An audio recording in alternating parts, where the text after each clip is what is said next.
Na imensidão impenetrável da floresta amazônica do Equador, existe uma abertura na terra que atrai caçadores de tesouros, místicos e até astronautas há décadas. A entrada é um abismo vertical aterrorizante de 60 metros de profundidade, escondido sob a copa das árvores, que leva a um mundo subterrâneo que desafia a explicação lógica. A Caverna dos Taios. Para os indígenas, Shuar é um local sagrado, mas para a arqueologia proibida, é o centro de uma das maiores controvérsias do século XX.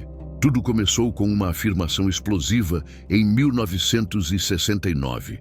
Um explorador húngaro-argentino chamado Juan Moritz registrou uma declaração juramentada em cartório que abalou o mundo.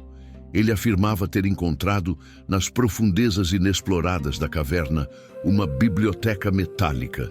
Milhares de placas de ouro e metal, gravadas com uma escrita desconhecida, contendo a história perdida de uma civilização avançada que buscou refúgio no subsolo antes do dilúvio. Essa história poderia ter sido descartada como o delírio de um caçador de tesouros, se não fosse por um evento bizarro que ocorreu 7 anos depois. Em 1976, o governo do Equador e o Reino Unido organizaram uma das maiores e mais caras expedições científicas da história para investigar o local.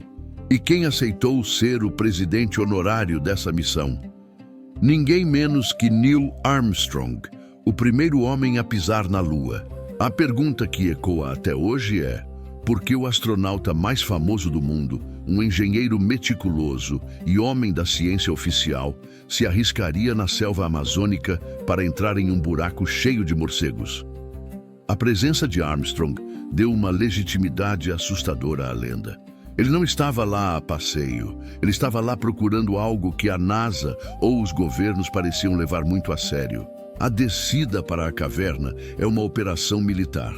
Após o rapel de 60 metros no escuro total, os exploradores se deparam com um sistema de túneis gigantescos que se estende por quilômetros. Oficialmente, a expedição catalogou centenas de espécies de plantas e animais. Mas o que choca quem vê as fotos do interior da caverna não é a biologia, é a arquitetura inexplicável. Existem salões colossais, como o famoso anfiteatro, onde as paredes não parecem naturais.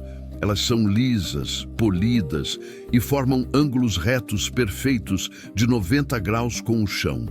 O teto é plano, como uma laje de concreto moderna. Geólogos convencionais insistem que isso é formação natural de rocha sedimentar. Mas para os olhos de qualquer engenheiro, aquilo parece, inegavelmente, um corte feito a laser ou por uma máquina titânica. O ponto mais controverso é a chamada Entrada do Moritz.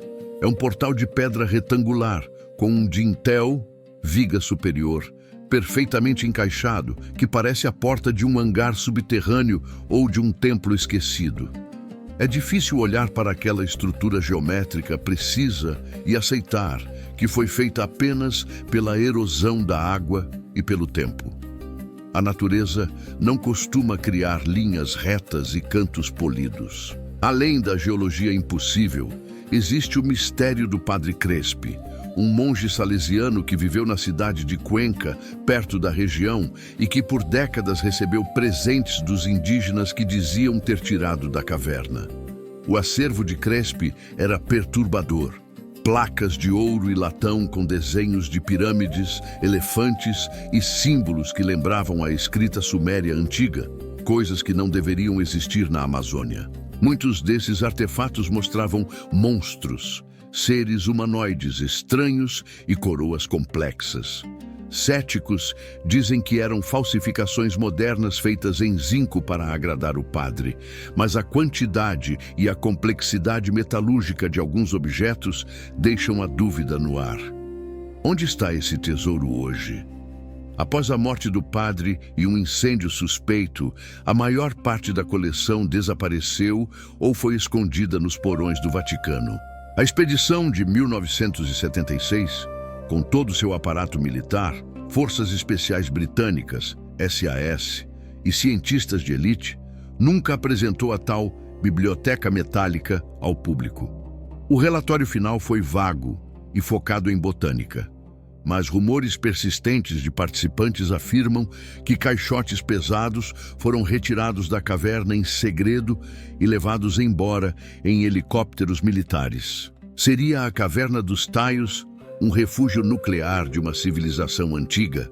As lendas Shuar falam de pessoas altas e brancas que viviam no fundo da Terra. Erich von Däniken, autor de Eram os Deuses Astronautas, popularizou a ideia de que a caverna era uma base alienígena abandonada. Embora sensacionalista, a teoria tenta explicar as paredes cortadas com precisão cirúrgica. Neil Armstrong, quando saiu das profundezas, disse uma frase enigmática aos repórteres: "Minha visita ao mundo subterrâneo foi tão impressionante quanto minha visita à Lua." O que ele viu na escuridão que o impressionou tanto quanto a vastidão do espaço sideral?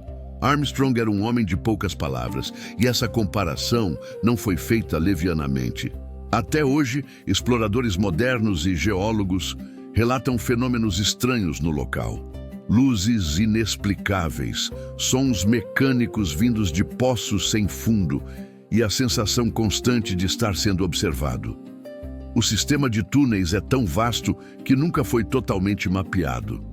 Acredita-se que a entrada conhecida seja apenas a porta dos fundos de um complexo muito maior.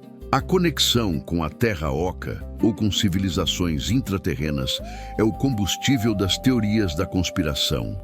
Mas mesmo descartando o sobrenatural, a evidência física das paredes cortadas continua sendo um enigma. Se for natural, é uma anomalia geológica única no planeta. Se for artificial, reescreve toda a história da humanidade nas Américas. Outro ponto intrigante é a acústica. Os grandes salões da caverna possuem uma ressonância perfeita, similar a catedrais góticas. Experimentos recentes mostram que certas frequências sonoras na caverna alteram o estado de consciência humano, sugerindo que o local poderia ter sido usado para rituais xamânicos de alta complexidade ou tecnologia sônica antiga. A Caverna dos Taios permanece como a Área 51 da arqueologia amazônica. É um lugar onde a ciência oficial colide com o impossível, onde a geologia parece engenharia e onde o homem que conquistou o céu foi buscar respostas nas entranhas da terra, talvez encontrando algo que jurou nunca revelar. Se a biblioteca metálica existe, ela ainda está lá? Ou foi saqueada antes mesmo de Moritz a encontrar? Ou talvez, como sugerem alguns, ela esteja em uma dimensão ou vibração que só se revela a quem é convidado pelos guardiões espirituais do local. A história oficial diz que Armstrong foi lá apenas por curiosidade científica, mas a logística, o sigilo e o envolvimento de militares de dois países sugerem uma missão de recuperação. Eles foram buscar algo específico e a selva, como sempre, engoliu o segredo. Hoje, visitar a caverna requer permissão dos Shuar e uma coragem imensa para descer no escuro. Mas as paredes polidas continuam lá, silenciosas e perfeitas, zombando da nossa compreensão sobre quem ou o que realmente construiu o mundo antigo. A Amazônia esconde cidades perdidas na superfície, mas a Caverna dos Taios sugere que os maiores segredos podem não estar sob as árvores, mas sob nossos pés. É o mistério final da exploração. O que existe no fundo do abismo?